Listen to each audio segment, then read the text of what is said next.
Jericho Rosales, present agad sa unang gabi ng lamay ni Pirita Corrales.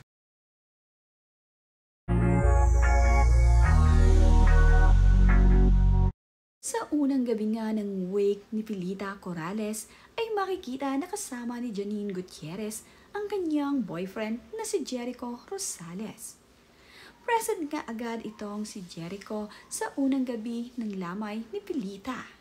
Ito nga ay upang makiramay sa mga mahal sa buhay ni Pilita Corrales.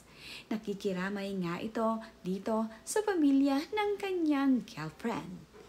Makikita ngang nag-uusap pa ang dalawa na palagi namang nakasunod itong si Jericho dito kay Janine.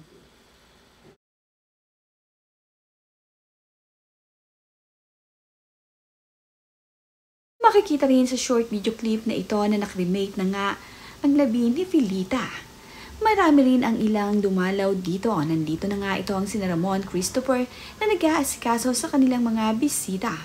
Mapapansin din na pagpasok mo pa lamang sa venue kung saan nakahinline itong si Pilita Corrales ay punong-puno na ito ng naglalakihang mga bulaklak. Sa loob naman nga ay very colorful ang mga bulaklak na inialay dito kay Pilita.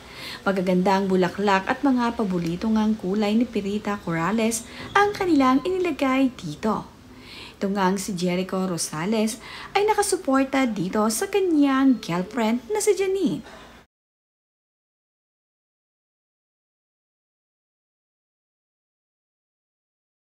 Spotted nga din ang kaswitan nitong si Ramon Christopher at ng kanyang ate Jackie Lou Blanco.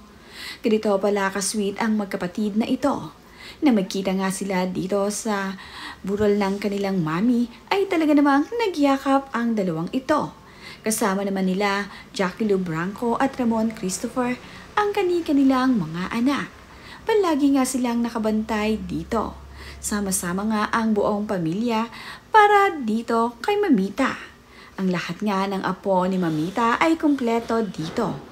100% na palaging present ang mga ito dito.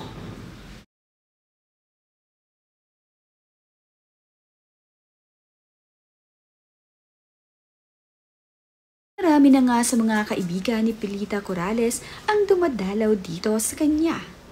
Paday nga ang dating ng mga bumibisita dito sa kanyang labi.